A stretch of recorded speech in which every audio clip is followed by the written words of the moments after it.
Okay, good morning, everybody, and welcome to our Homeless Coordinating Council meeting. It's good to see all of you. I'm sure that our friends from the county will be joining us here shortly. But as usual, we try and start these meetings a bit early so that we can give folks in the public an opportunity to weigh in and give us their thoughts, etc. And so, David, do we have anybody from the county, excuse me, from the public that has signed up to speak? Yes, we do. We have Sonny Sampson, but I don't see his name yet. Okay.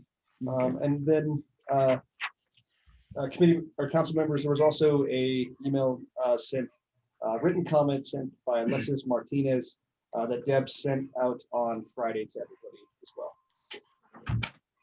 Why don't you just briefly describe what that comment was, David, real quick?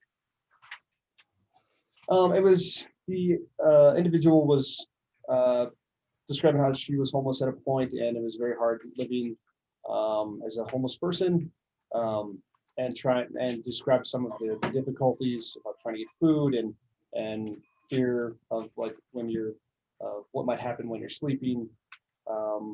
Also looking at the tiny house, spoke about the tiny house village, as well as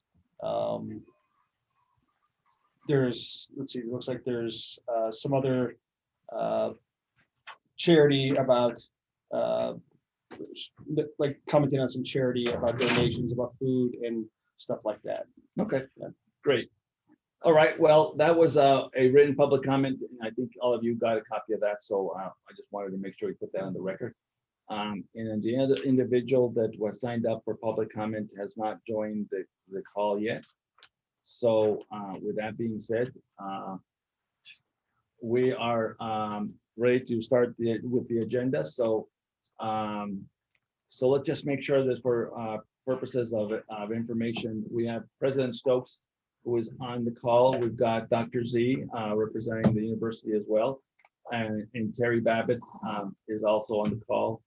Ike Benton, city councilor, and Lisa Huval is on the call as well. And here in our office, we've got the mayor just joined us. And we also have Carolyn and Quinn and Doug Chaplin, who are all part of our Family Community Services staff. And so with that, I think we're ready to start with the agenda, Mr. Mayor. So if you want to start it off, we're good to go. Okay, great. Well, good morning, and let's begin with our minutes. And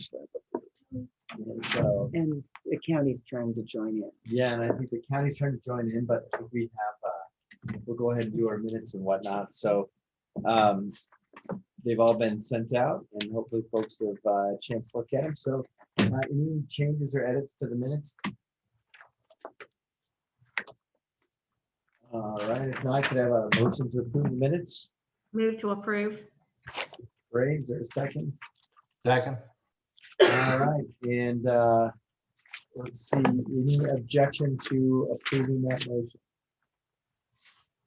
All right, we'll just go with unanimous consent there. So moving on, so the minutes are approved. Moving on to our next item, we're going to do some legislative updates.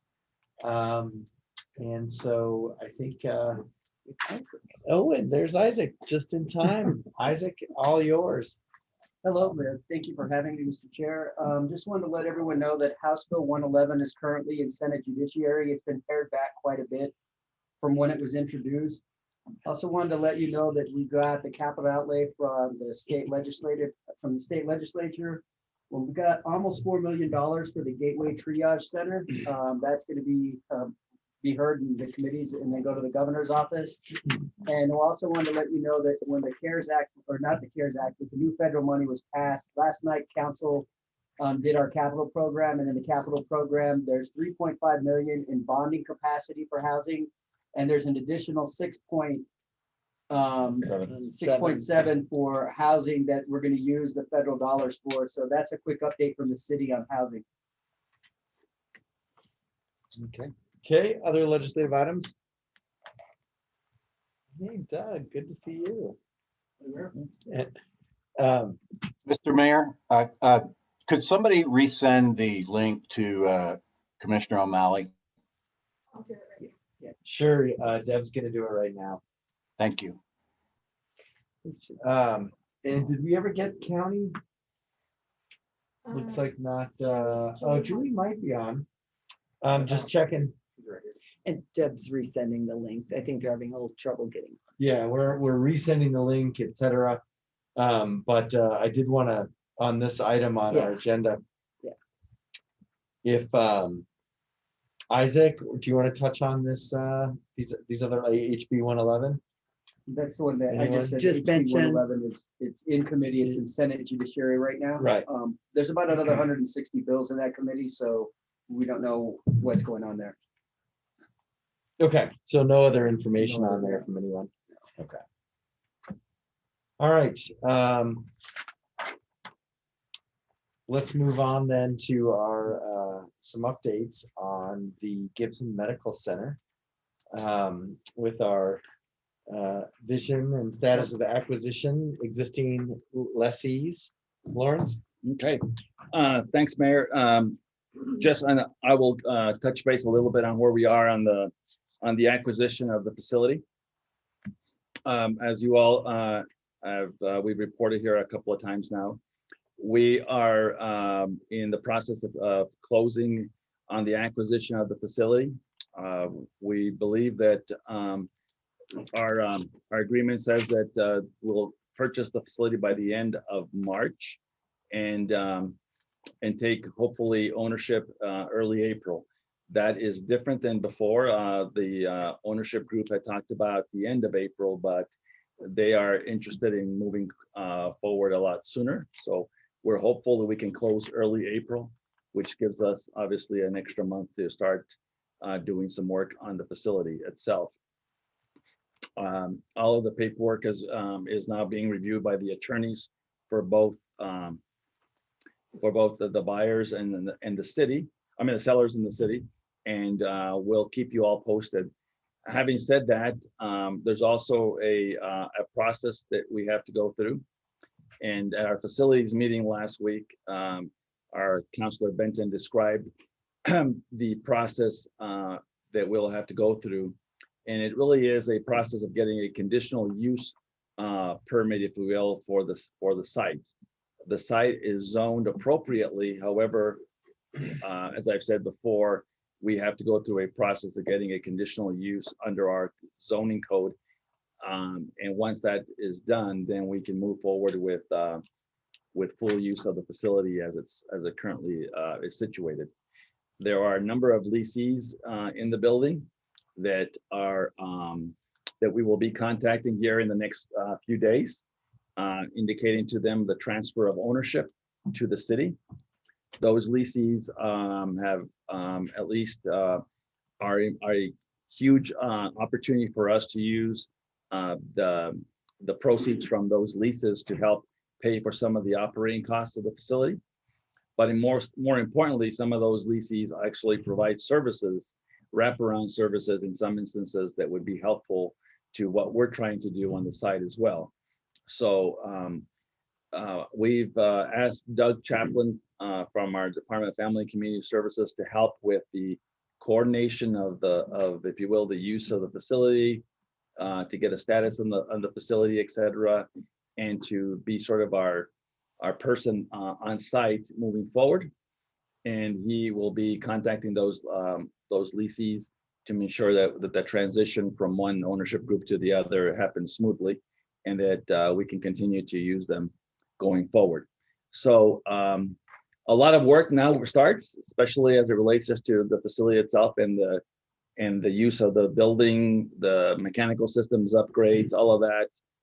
So we've got an architect on hand that's helping us do an evaluation of the condition of the buildings, et cetera, and to help us begin to do the planning for the use of the facility and to have opportunities for additional services there. So with that being said, that's where we are.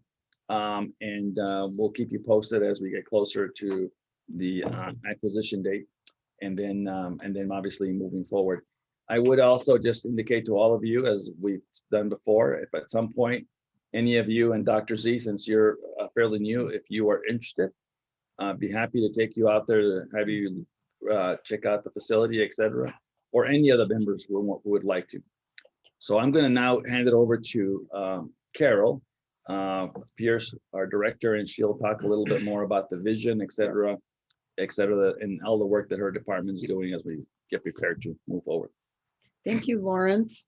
Well, I must say, in Family and Community Services, we're really excited that this moment is arriving or has arrived. And to have an existing facility to really begin to address the gaps in our community is really almost a dream come true. So we're very excited here in Family and Community, and just really want to share that the big vision that we stated on the agenda is that this is really viewed as a health and social service center. I mean, that it's got lots of different components that really will help address needs in the community. So that is the broad vision. And as Lawrence mentioned, there are many leasees in there we're very excited about because they are currently filling gaps in the community. There are behavioral health providers.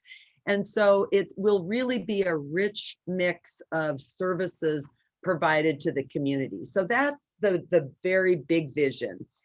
What we really want to dive into today is one of our top priorities is really getting non-housed individuals into housing. And the avenue to do that is to get people into emergency shelter. And so our core team that's really working on this is Doug Chaplin, as well as Quinn Donne, who is our Gateway coordinator. And so we're going to have Quinn come up to the table and really dive into the details about the emergency shelter piece. So big picture is as a health and social service center with many components, but our number one priority goal is to work on the emergency shelter piece to really address the need in the community. Quinn. Hey, everybody. So as Carol mentioned, it is being viewed as a health and social service center. You know, to take it one more step, I have mentioned before that the emergency shelter at Gibson would be trauma informed, but I wanted to get a little bit, just like pull that apart just a little to help folks sort of understand what that means. And at the very baseline, what that means is that this would be a physically and emotionally safe location where individuals could come and seek shelter. This is the very baseline thing that we want individuals to feel: physically safe and emotionally safe. We know that looks different for everyone, but we can do our best to create a design that will facilitate this feeling. As Carol also mentioned, the priority goal is to move non-housed individuals into permanent housing. We know that there's a lot of steps in between, but we're here for that. That is something that folks at Gibson will be able to meet. Whatever their needs are, we'll be able to help them. So in terms of, like, let's talk little talk about numbers and demographics real quick here. So we're looking at a maximum capacity of 150 to 175 individuals, not to exceed 175 for emergency shelter. And so the way that would look, that could break down to approximately 50 women, 50 men, and then we would have 25 rooms for families. So that would mean 75 beds with an average household size of 3. So, you know, we know that not all families have 3 people. They could be more, they could be less, but that's kind of what we're planning for. So with those 3 demographics and those kind of like that math problem, we don't want to exceed 175. Also looking at an average length of stay in the ballpark of 90 days. Now, this isn't like a punitive 90 days, like if you don't whatever, then you can't, whatever the story may be. This is just, you know, we're trying to think about how we can create a timeline that helps people create a plan to help them get their needs met, whatever that looks like for them. So this is the essence of meeting people where they're at, essentially.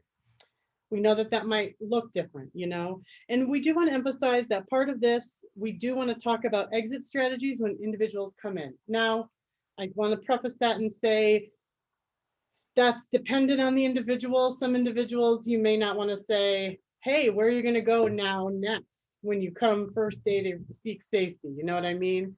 So that might be like a week down the line, you're going to have a conversation about exit, but really judging the individual based on what they need and where they're at and how to have that conversation, because something that is important and nuance of this conversation is that it is an art form. It is an art form. We're not bulldozers. We are delicate artists trying to help people get to their next step. So some of those priority services within the shelter that help move people to that next step of permanent housing would be, you know, we're thinking about peer case management, and that can really encompass a lot of different things. So that could include things like an intake assessment, an individualized plan. A peer case manager can help an individual create a plan for whatever their needs are. They can help the individuals do housing and system navigation. So figuring out where will they go, how will they navigate the system.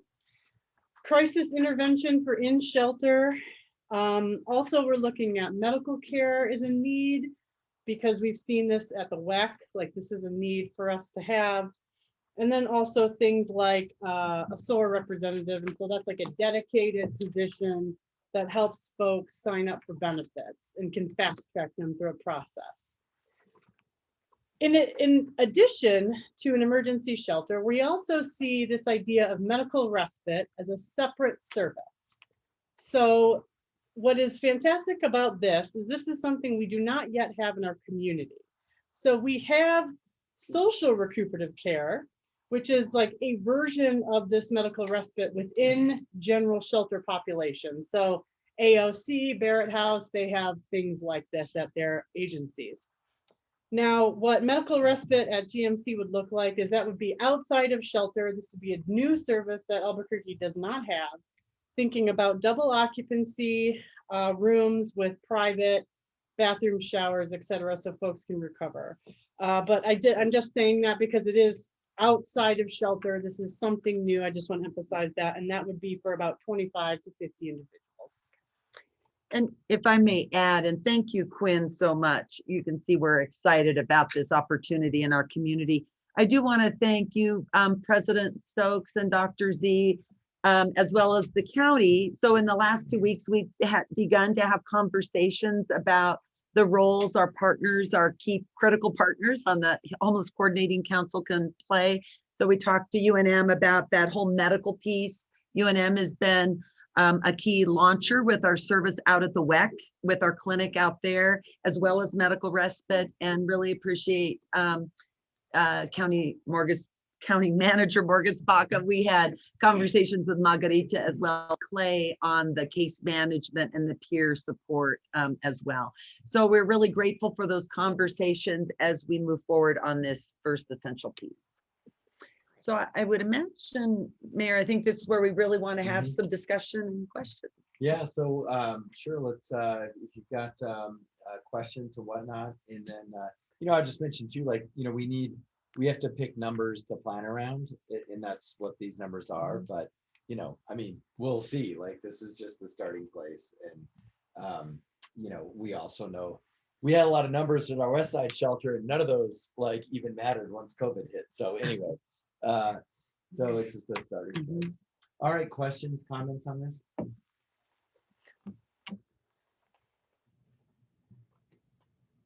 I see one hand raised there. Oh, it looks like it just disappeared. Okay. All right, well, we can carry this on in our subcommittees and so forth. And with that, I know, Carol, you touched a little bit on medical respite, but do you want to add anything else just kind of on that need or what the study has said? Well, I think, medical respite or medical recuperative care, as Quinn mentioned, we don't really have that in our community. We have a few beds that have been purchased that are around town, but there's not adequate space. And I think you can most keenly see this if you go out to the west side. It's made a huge difference that we're 24/7 right now, because there are people that need a place to elevate their leg, to get the kind of help they need. They need to not be out on the street. They need to heal. They need bandage changes. They need medication management. So this will fill a huge need in our community. I'm happy to also share the needs assessment that was updated in 2019. I know I shared it yesterday with Commissioner O'Malley and Councilor Benton, because it did come up at the Facilities Committee last Friday. But actually, now that I'm thinking, I will send this to the whole HCC group, because I think it's really a rich study. And thank you, Doug, for launching that several years ago. So this has been something in the making. Our providers, our partners in the community are very excited about this piece. Carol, I was thinking that it would be good if Dr. Z could tell you a little bit. We're excited about where this is headed, and I think when we talked last week, I think one of the first things is we would like to do a tour of the facility so that we actually know what we're talking about, since neither Dr. Z nor I have seen it, but I know that Dr. Z has made movement since our meeting last week. And so I'd like to give him a chance just to comment, to share where we are with the group. Great. Well, thank you, President Stokes. I've presented this to our health system leadership group, and we've put together what I'll call a consult team. So we're prepared to come visit. We have people with operations, finance, as well as clinical. There's a lot of pieces that would go into this. And like you said, it's a new level of care.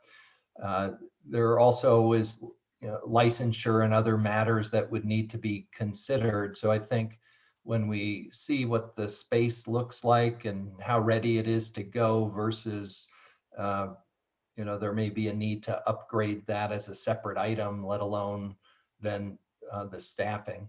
I think after that, we could put together a kind of a summary of recommendations that we could continue to dialogue on. But the team's excited. They want to see how this could be worked on in a collaborative way. But, I really appreciate meeting with the mayor and having the helpful conversation that we had. And so we'll take a lead on this consult and put together based on all the wisdom that we have in the room, and looking forward to setting up that visit. That's great. Yeah. Sounds good. Thank you for rounding up some folks. And once we get the keys, we're excited to let everyone in. Yeah, no, just thank you. We're really excited with the experience and expertise, Dr. Z, that you bring to the table. It's exciting for our community. So we really look forward to the next steps in scheduling the tour. So you got Commissioner Piscotti. Commissioner? Thanks. Piscotti? I'm sorry I was a little bit late. Maybe I missed it. And thank you, Deborah Bazan, for sending me the link. But I think you said there would be 175 beds. Is that accurate? Yes, between 150 and 175 is the max cap. Okay. And can you talk a little bit about the plan for operation of the medical respite? Think, Commissioner Piscotti, we're in very early stages. And as we talk to UNM about this is, as Dr. Z was mentioning, just some early thinking. We look to the university for some of their guidance and leadership on that medical piece, since it requires licensing and other pieces. So I would just say at this point, early stages and of that discussion. But I will send out that needs assessment to everyone on the HCC. And I apologize, I haven't done that before, because I think that really sets the stage to really illustrate the need. Okay, thank you. Councilor Benton? Thank you, Mr. Chair.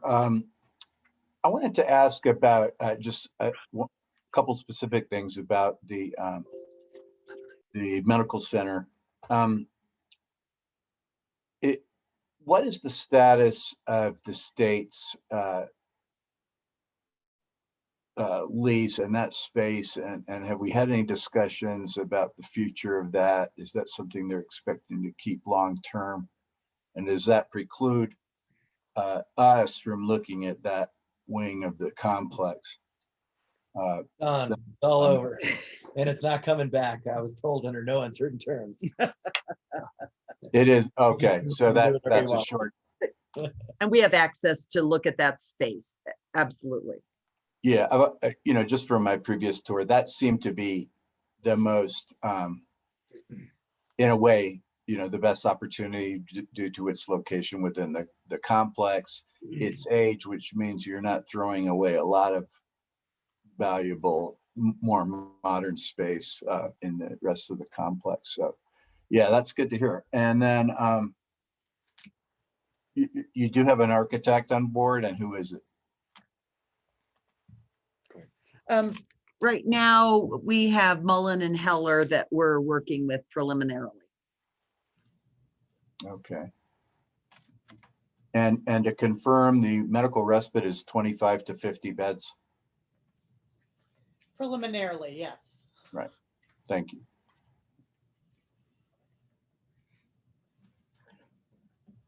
So I was going to just chime in on one aspect of this conversation for all of you to sort of think about as we move through this process. The numbers that we've got here and what we're putting together really gives you the basic sort of information that will also obviously be used to go to the community. It would also be part of our conditional use permit. So these numbers are important in that we are beginning to put the meat on the bones of this process, of the structure, and what we're going to be providing, what services out there. So as we move forward, Commissioner Piscotti and Commissioner O'Malley, as it relates to behavioral health, counseling, and those sort of things, and Julie, if the county is interested in some of that program as well, that would be this will be a great opportunity to start putting that together. I think our goal here is to present to the neighborhoods, which will be the next conversation here, as comprehensive of a view of what this site will look like, knowing what we know today about services and the needs in the community.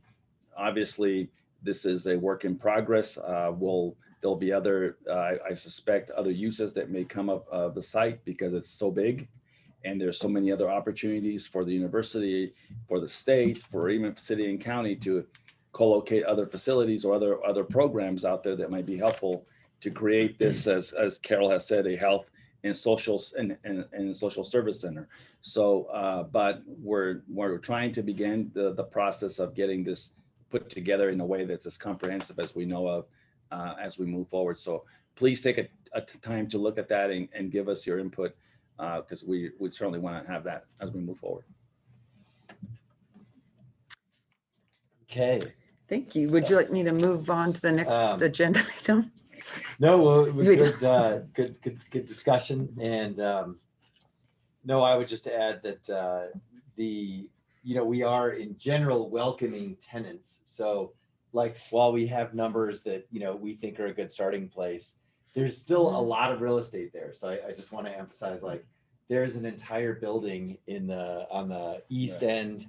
I forget the square footage, but I mean, you guys want to move a department or a division over there, we can help. So I'm just letting you know, in terms of non-specialized space, there is lots of room. And so if you're, moving buildings, need some transitional space, et cetera, we're in the real estate business for a little bit, because there's so much acreage, and obviously we have to get this set up. So just letting you know that's all out there. Okay, Carol, go ahead. Yeah, thank you. And I would just add, just so great, because there's just probably not a person in Albuquerque that doesn't really relate health over to that facility because they've birthed babies there or had procedures there. So it's just such a health hub here in our community. So moving on to the next agenda item, neighborhood impact. Just wanted to acknowledge and of course thank Commissioner Piscotti and Quinn and Rodney McNeese, the leaders of the services committee, have had discussions and with our neighbors that are part of that committee. And in the coordinated framework approved by the coordinating council, we've got a really good list of high impact strategies that need to be considered when we think about neighborhood impact. And so as we move forward there at Gibson Medical Center, these will be reviewed, discussed to see how we mitigate any potential impact. And I think similarly, we just want to acknowledge that as we look at the emergency shelter piece, the top priority, we will also be looking at the operating principles for that piece, because that relates to how people come and go, how they access service. So that is forefront in our minds. And we just really want the council to know that those are the areas that we are looking at as we move forward. Any questions on that?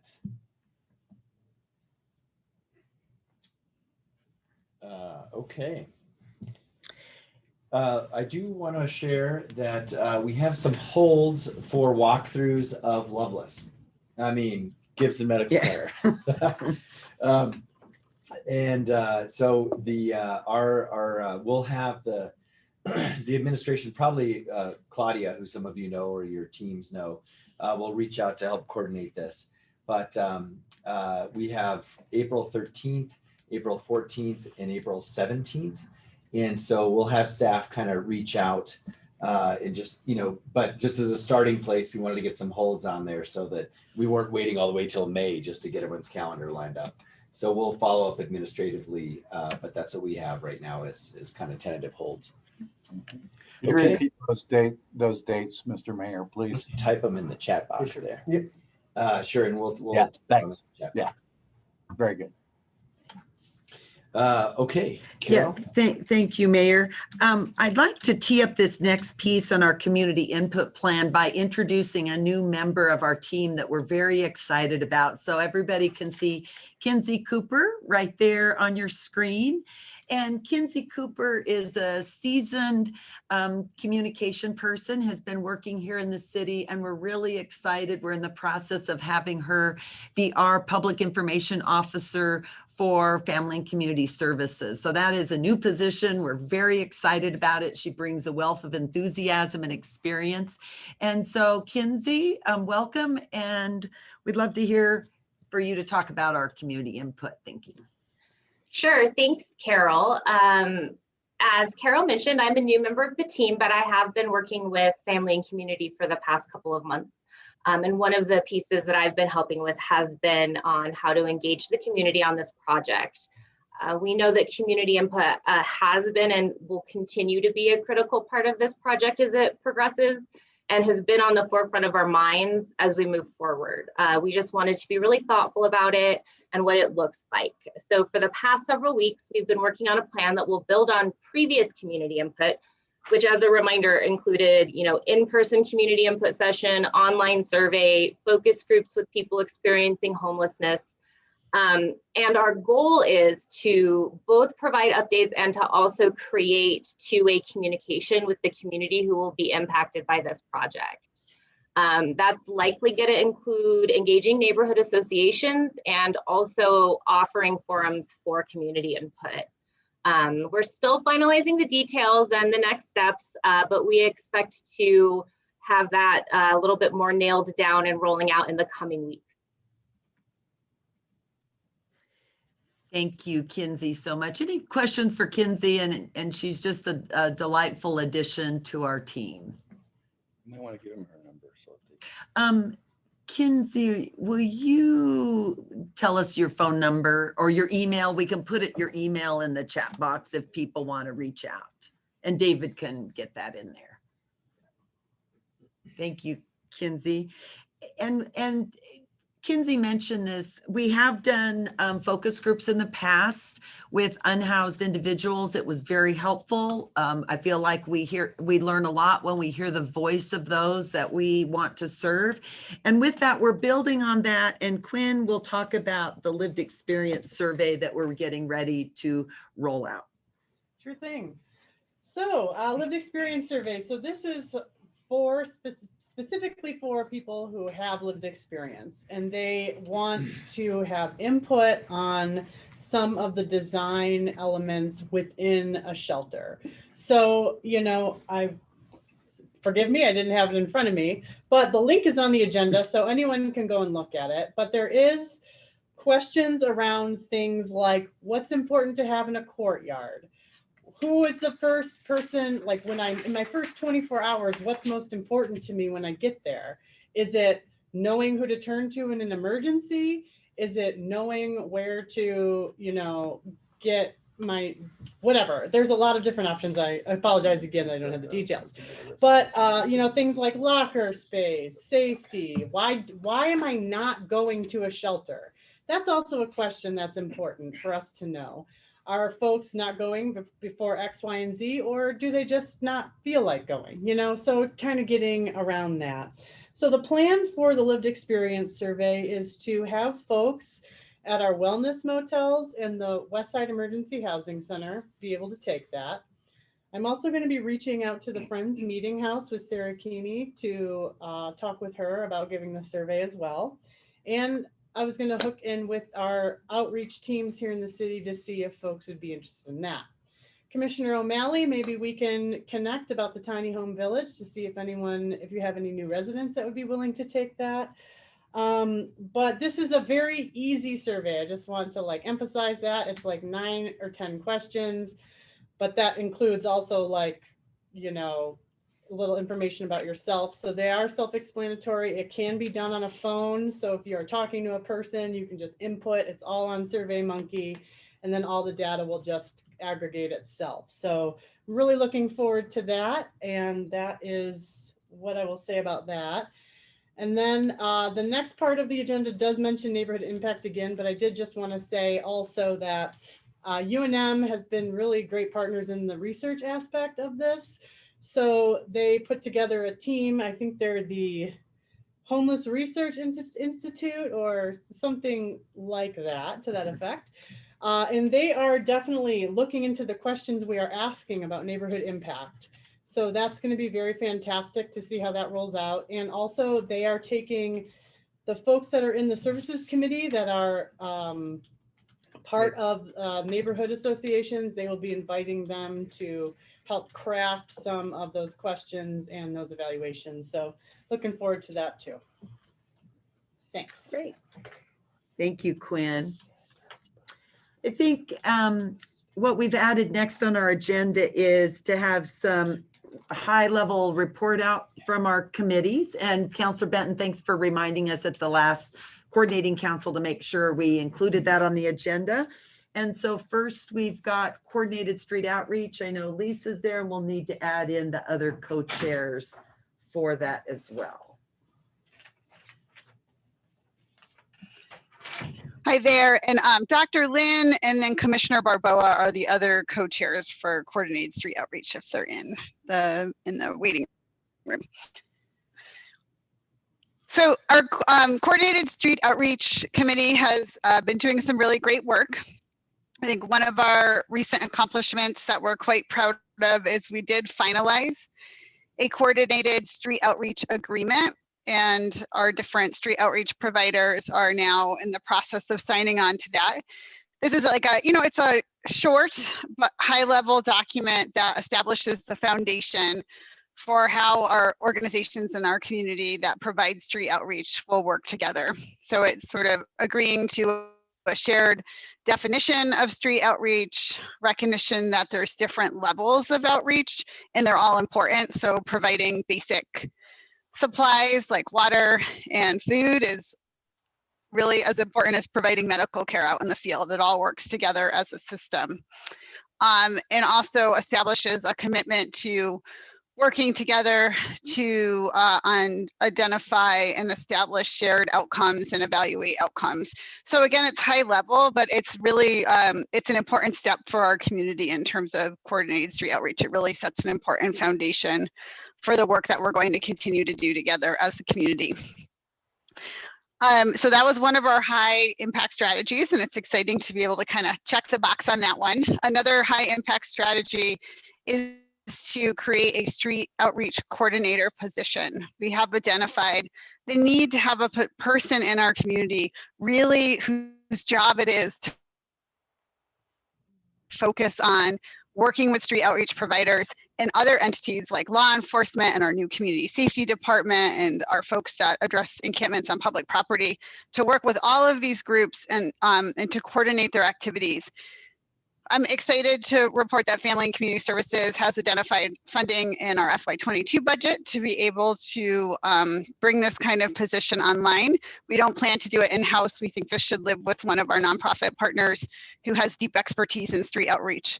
And we have not identified which agency we're going to contract with.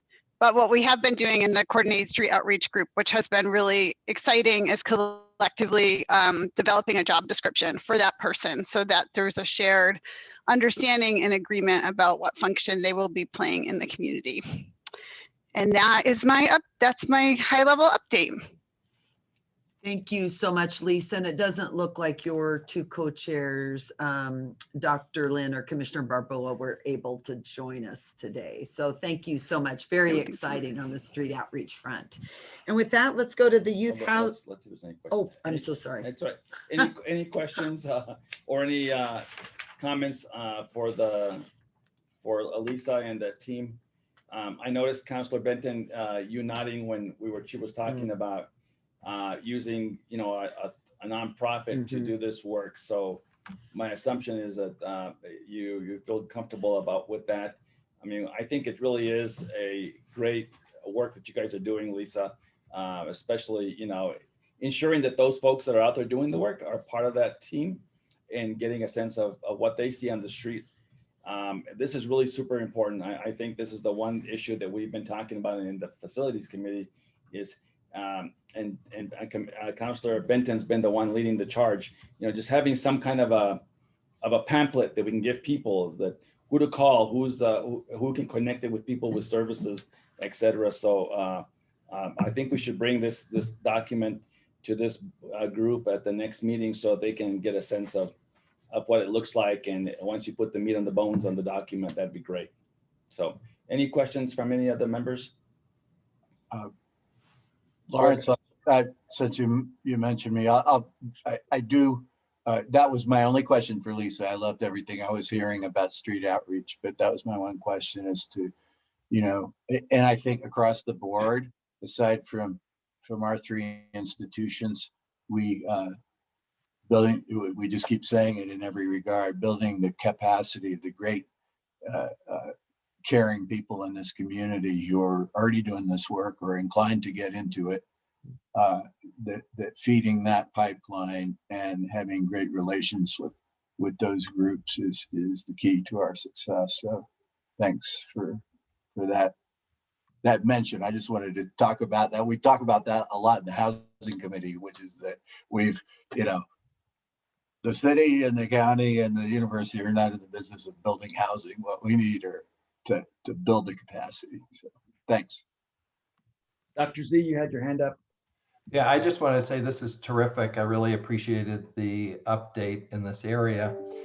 And it also got me thinking about the lived experience survey that was talked about earlier and how important it is to have people with lived experience. So I had really two questions. One, of those who are the outreach workers that you mentioned, what % of them have lived experience, particularly either with behavioral health issues or homelessness themselves? And then two, when I was thinking of the survey, they may be another trusted partner to help increase your survey sampling and get other input from people who are out in the streets in addition to the ones who are actually in a facility. Thank you for those questions. The truth is, I don't know of those participating on our committee how many have lived experience.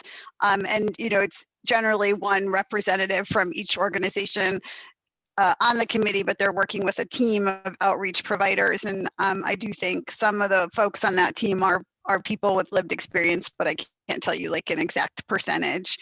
And that is a good reminder about the survey. In fact, I have talked with the outreach committee about helping with the survey, and they were very excited to do that. So that's a good reminder, Quinn, as we're finalizing this, that I need to follow up with the committee and make sure they have all the information so they can do this. Obviously, it's a natural opportunity when they're out in the field talking with folks to do the survey. Okay, great. All right, well, that's a great report. Thanks for the update, Lisa. And again, from just an invitation to all of you, if you have a little bit of time and you want to dart in and out of any of these committees, obviously, just let us know, and it probably give you a good opportunity. So Dr. Z, if you're interested in learning more about the outreach committee, I know you got a ton of stuff on your plate. So, but I do think that this one in particular, as we see it here from the city side, and I suspect the county as well, and to some extent the university, look, I think we all need to how to make those connections, and need to know who the people out there in the community that are helping those folks along as they try and navigate our complex bureaucracies, that they have a way to get to the right people. And so this is really super important. So anyway, with that, we'll go next to our youth housing continuum, and we'll go to Ms. Quinn. Thank you, Mr. Lawrence. Appreciate that. So the youth housing continuum, let's see. Jennifer Scacco is my co-chair. Yes, and she was there a moment ago. Yep, there she is. Hey there, Jen. Nice to see you. So, you know, our high impact strategies, we've been chugging along on those. And just a reminder, one of them that was the first very glaring strategy that we needed was an actual count of young people experiencing homelessness. So youth needs assessment came to be, and this would also include an organizational assessment as well for the youth serving agencies here in town. This assessment is starting. We have a PO number and everything. The money has been exchanged, like we are moving forward. So that's very exciting. There's a leadership team that meets separately from the committee to sort of drive this assessment. So it's really the core service providers that you would expect to be part of this, you know, the YDIs, the New Days, the Casa Q, Serenity Mesa, they're all part of this, driving that. So the very first piece of this is we are designing, you know, flyers to get young people to be part of a executive team, because the young people are going to help deliver the survey and also become like, you know, junior statisticians. So that'll be really exciting for some, I'm sure. So we're chugging away on that. That timeline is a tight one, but it's happening, and it's also going to be extended to the entire state once we get the Metro and Bernalillo County completed. So that's like pretty great information. I hope all of you realize like that's like so great. Okay. The other high impact strategy that we were leaning on is the idea of a young adult shelter. So this would be for individuals 18 to 24. So what we're doing now as a committee is we are assembling a high level document that basically highlights the recommendations for a young adult shelter. So this includes all the conversations we've been having about the service array, what that might look like, who would be involved, and we're just consolidating that basically as a white paper to submit to the city, to FCS, this committee, this council to approve that. So that things are going well in the youth housing committee. Jen, is there anything you'd like to add? No, I just want to say Quinn's doing a fabulous job as always, and I'm really excited about the work and the committee's work. I'm really excited to see also the amount of youth will be able to engage with lived experience in this survey and work on helping them become junior statisticians. So it's going to be an exciting spring, and I'm looking forward to working on this. Great. Okay, Dr. Z, when we had a conversation with you and the mayor and President Stokes, you mentioned something about your thoughts about youth programs that you worked with before in your previous position. Do you mind sharing a little bit about that, just so that the committee gets the benefit of that? Sure. I really appreciate the hard work that was just described, and I look forward to reading the white paper, because if you've been in one city, you've been in one city. So I really appreciate learning from you the details. My whole career has included the focus on homelessness. We don't often talk about the VA, but I also think about the VA as part of our continuum. And I do think that particularly also for this age group, as people return, that they're going to be in this transitional age youth. There's a lot of resources through the Institute of Medicine. I used to have a research center on mental health services, and one of them focused on transitional age youth. So at another time, I could talk about that in a lot more detail. And so throughout the state of Massachusetts, we had a lot of services that focused on this age group. And as you know, behavioral health is their leading problem area. For, they're not old enough to have chronic diseases turn into serious problems, although some of them might have health problems already. So working with groups, and again, I like a lot the concept of lived experience, meaning serving those folks. And, they want to be near places where they could get a job, where they can, have housing and feel safe. Also, different mentoring models with Big Brother, Big Sister can be set up, which I'm sure you've been thinking about. But jobs is at the top of their list on what they're looking for. So how one has different ways to support them around job searching, and particularly if they also have a behavioral health issue that could get in the way with both getting the job as well as sustaining the job. In the past, I've worked with models called clubhouses, and those are a way to provide that kind of additional support on job searches. And then they can also provide coverage for people as they're starting to go to work if they would have some lapses where they needed some coverage. And that helps businesses to want to partner with folks. But I think being community-based, we had some programs in average neighborhoods where they were kind of smaller numbers, maybe like 12 or so that would be in that house to provide that support. But I'll be happy to chat with the terrific leaders, learn more about Albuquerque and some of the unique pressures, and as well as things that would help. And I do think having trusted partners with the different racial and ethnic groups is vital to this process also. Okay, great. Go ahead, Mayor. Go ahead, Manager Baca. Hi there, everybody. I just, I'm taking a bunch of notes down and just listening to all the possibilities of leveraging our services. Like right now, we're providing funding for youth transitional living services and youth drop-off services. We can totally, I can just kind of see how we can be working together on that.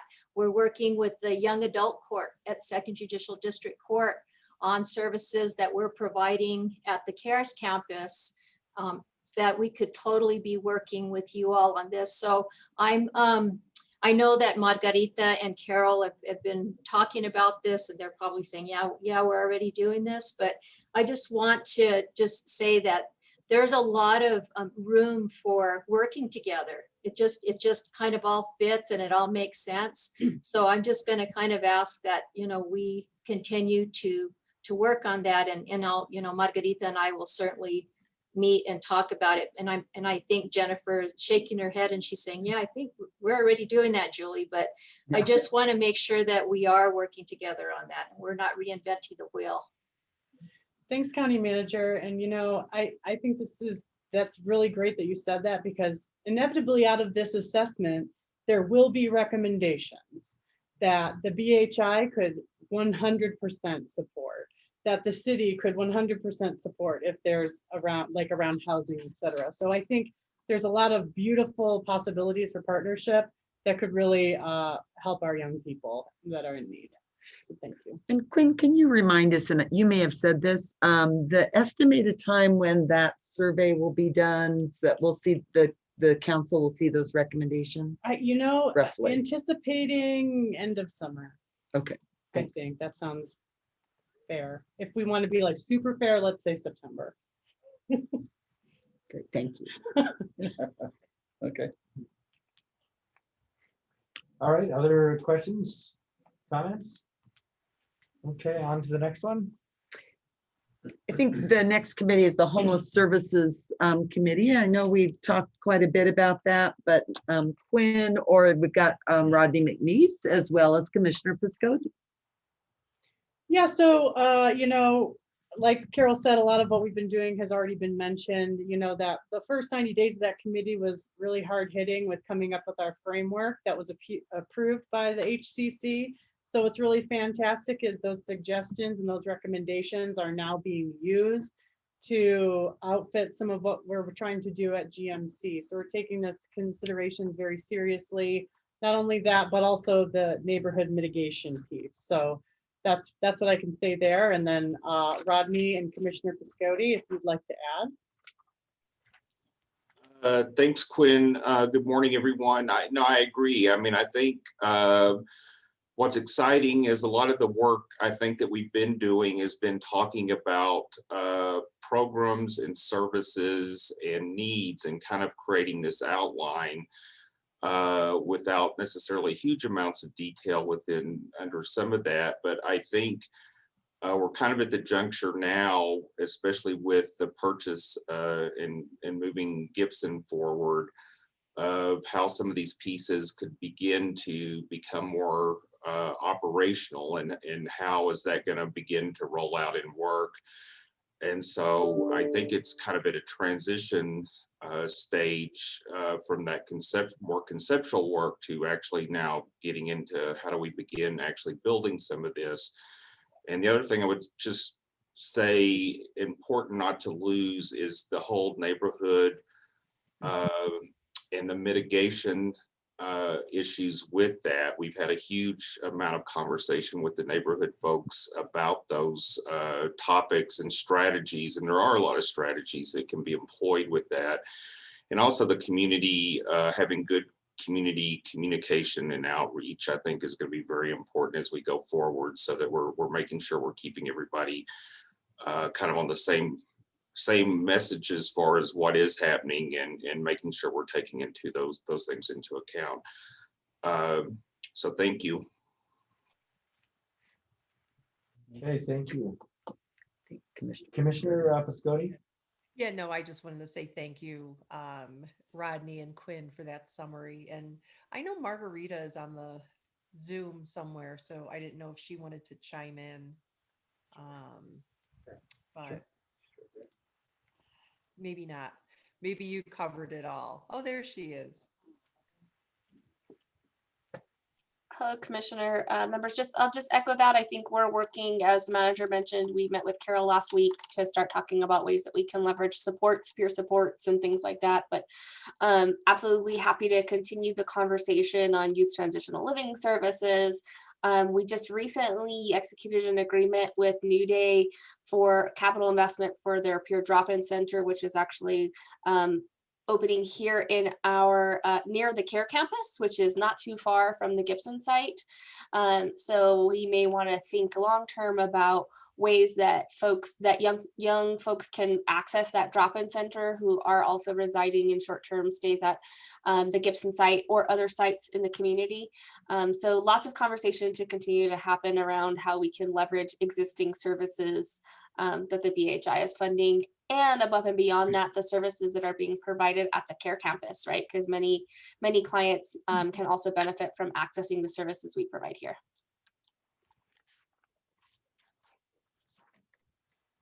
Okay, other items on this? Looks like we're good to move on to affordable housing. That's Lisa.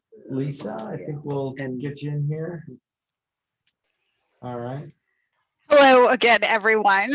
So our housing committee has continued to meet every 2 weeks, and for our co-chairs, Rania from UNM, I'm not sure she's on the Zoom call today, and then also Betty Valdez from Bernalillo County, who I do believe is on our Zoom call if we're able to bring her in.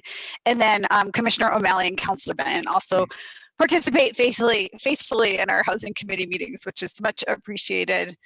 You know, our high impact strategies within that committee are really all about increasing the supply of affordable rental housing for very low income folks, both via housing vouchers as well as like new construction and acquisition rehab, and also preserving the affordable housing inventory that we already have in our community.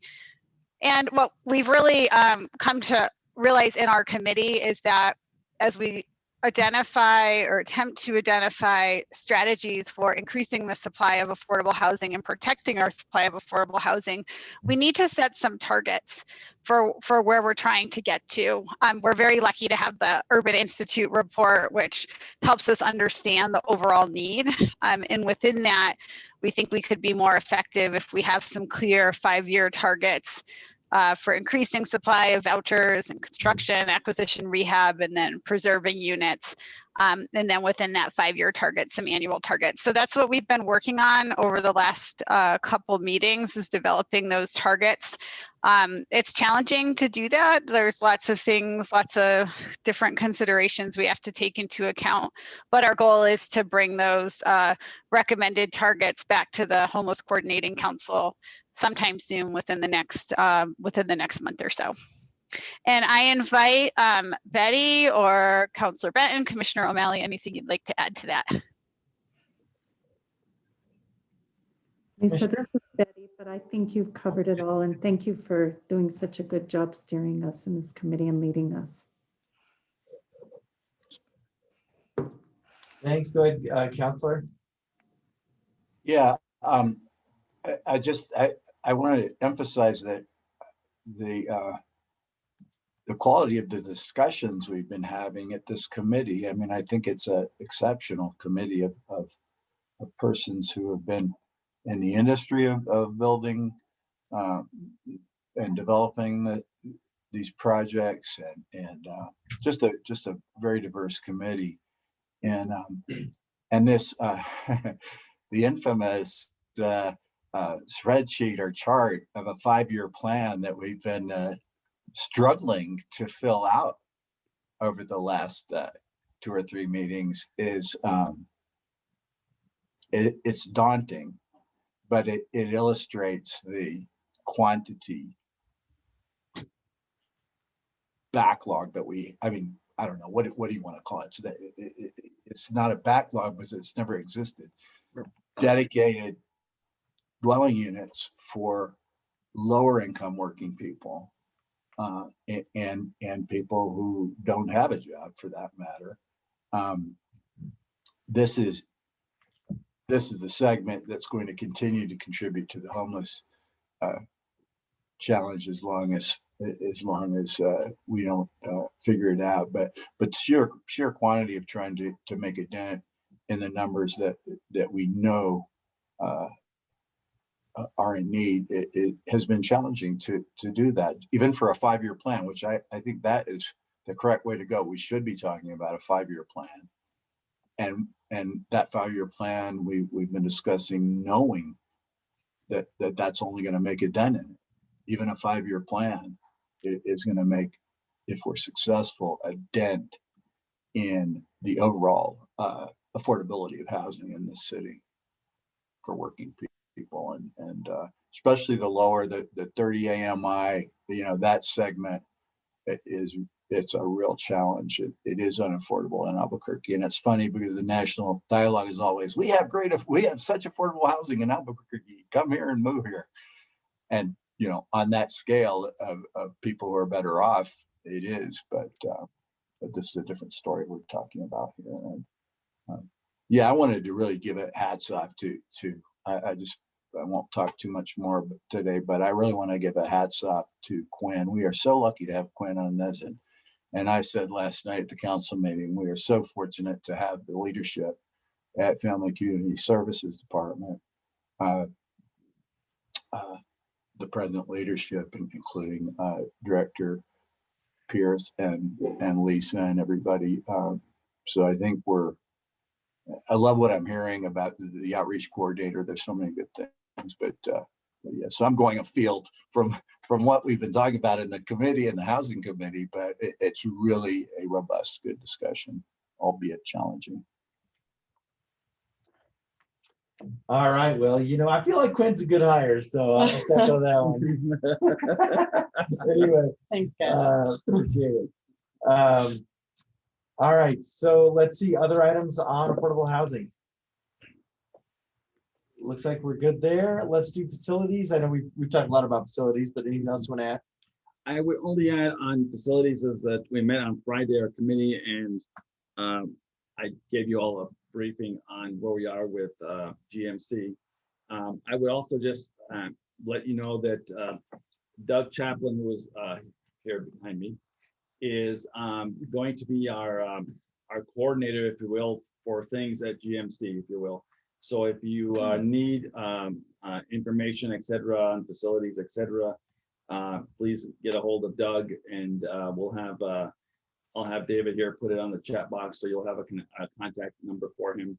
But we've asked him to take on the role of evaluating the buildings, et cetera, and working with our architect firm, et cetera. So he's your point person, if you will, for the actual facility itself. So, but I also just want to let you know that he's also been doing double duty and working a little bit on the West Side facility and doing some of the upgrades that we talked about some time ago. So I'll have him share a few time here so he can describe to you what we've done on the West Side facility. Thank you, Lawrence. Good morning, everybody. So we've been working on some improvements to the West Side facility, and I apologize if I'm repeating some of these improvements that have been made, but all the HVA systems have been swapped out and replaced. We have much more high efficiency units in place. They have better air handling capacity, better filtration. So it's a much healthier. We've been working on grading around the facility so it looks better, it drains better. We have better routes around the facility as well. We've currently brought in an architect to help us design a warming kitchen facility on the inside, and work on that has begun, the design work. And so we'll have estimates for that going forward. And then we're going to continue to look at making some cosmetic improvements. Councilor Benton, you and I and Lawrence were out there one afternoon, and we like your suggestion about possibly taking down one of the fences and making it look a little bit less institutional. And the mayor's recommendation, we took down the concertina wire early on, which helped a great deal. There's a lot of curb appeal that we can continue to work on there, but we just want to make it a good functioning facility without kind of overdoing it at this point in time. So that's where we are on the West Side, Lawrence. Yeah. Thanks, Doug. And just so everybody remembers, it used to be a jail at one point. So, some of that wire was still there for a good reason. But I think, again, both the mayor and Councilor Benton gave us some good feedback as to, look, this is not a jail anymore. Let's make it look a little bit more like the facility we'd like it to be. So we'll continue to keep you all updated on this. And then the last piece I want to just talk, we are still looking at the properties for the North Downtown facility. As Carol had, I think had mentioned at our last HCC meeting, we're working with HopeWorks and trying to get a collaborative relationship with them as it relates to their current site and what services they're providing, and then looking at some parcels of property that are around the HopeWorks facility. I did a tour of the buildings last week with our real estate folks. Quite frankly, I was pleasantly surprised at the condition of the facilities that are there. We do have a couple of businesses that are a going concern that are located in these buildings, but also know that at least one of the businesses is probably looking to move to a different location. And then the other is obviously, as we move forward with getting the appraisals, we also need to do an environmental assessment on one of them because it's been used as a building the manufacturing process. And we just want to make sure that there's not any issues, environmental issues, long-term issues that if we purchase, we'd have to deal with. So that work is progressing and moving forward, albeit at a little slower pace than GMC, but nonetheless, we'll have hopefully some good numbers and some good information about those buildings. And just to give you a perspective, Dr. Z and members of the commission and President Stokes, this facility is located right at the corner of what is it? Third? It's Third and Mountain. Third and Mountain. So it's so if you happen to be driving along that area, you'll see we're actually have a big project there already, thanks to Commissioner O'Malley and quite frankly, and Councilor Benson and the mayor. We were able to get legislation and funding to build some housing there. So there'll be some permanent housing there on the Hopework site. So there's some construction there. Anyway, now long and the short is that where we are with facilities. And then the last conversation we did have on Friday that I think is one that we'll continue to move forward at the facilities meeting, our committee meeting, is this whole conversation about potentially looking at maybe some pilots for encampments and looking at whether or not we can work with some of our faith-based folks to see if there's an opportunity to do some pilot programs. I can only tell you all that we all see them on the street every day if you're in certain areas of the community. We all would love to see if we can find a better solution and to give folks a safer place for those that choose not to use any of the services that we're trying to work through and provide.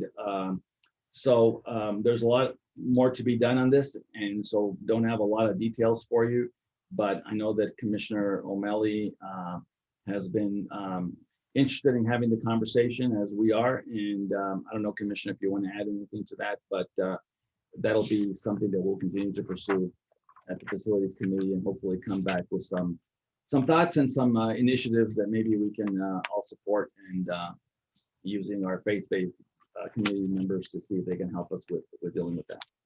Commissioner? Thank you, Lawrence, and I'm glad that this conversation is elevated to, so that we're talking about it. Other cities have had to be very innovative around this issue. And I think Quinn put it pretty well the last time at the last meeting, is that we want to,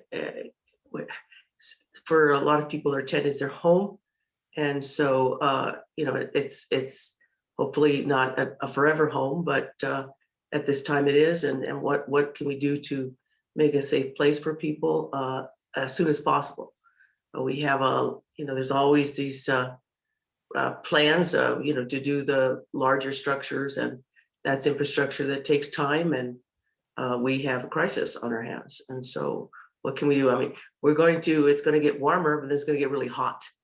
And so we'll have the same promise as we had when it was really cold. This is really hot, and it's very difficult for people to stay safe and to stay healthy. So I think it's definitely a conversation that we need to continue, and I'm certainly, very interested in pursuing it. And also on the council side, Diane Gibson is also very involved in that as well, and we hope to come up with some proposals. Thank you. Thank you, Commissioner. And so with that, Mayor, that's where we are as it relates to facilities. The one question that has come up, and President Stokes and Dr. Z, just want to put it for a future conversation. At some point, it would be really helpful if the university had, I don't know who in the university, if it's your facilities folks or if it's your operating departments, however you manage this, to get a little bit of a status, if you will, on what is happening with the homeless community or folks, the homeless situation along the university area, in particular around the campus, Central, Yale, et cetera. What impacts are happening there, and how does some of our strategies begin to help address some of the issues at the university? We've not really talked about that in a real way, and it would be helpful for us to get a sense of what you all are seeing there, so that we can maybe, as we put our strategies together, see how we can be helpful in that arena as well. I appreciate that. And, you know, I walk the campus, you know, many days of the week and could probably give you my own report. But I think what I'd like to do is confer with the various facilities folks and others so that I can be sure that what I give you is a really accurate picture of where we are now. You know, it is a continuing issue for us, and but I'll bring more detail to a future meeting. Thank Great. you. Thank you. Okay, well, I think with that, what we'll do is move to just wrap things up, and a couple of items. One, our next meeting is scheduled for April 6th. We also, you know, I know the stimulus package has come out. I can't remember. It wasn't like Friday. It feels like it was 2 weeks ago, but anyway. There's obviously a lot of money in that, like, you know, 1.9 trillion. But, you know, getting it down to sort of where we're at, you know, it looks like the numbers are the city's probably going to get 100 million. And it looks like the county's going to get 300 million. So congratulations, county, on that. That is a great number. So anyway, we in our perhaps the Homeless Services Committee and or the Affordable Housing Committee, you know, might just see if there's a window to utilize any of that or if it makes sense or not. But we certainly want to create some space for the committees to talk about those chunks of funding. All right, so, and then, you know, no doubt all of us will be eventually asked what we're doing with all that money. So we can start preparing in general for that as well. Okay, so I think with that, we'll entertain a motion to adjourn. So moved. All right, is there a second? Second. Okay, all right, we stand adjourned and we'll see you on April 6th. Thanks, everybody. See you soon. Take care, everyone. Thank you.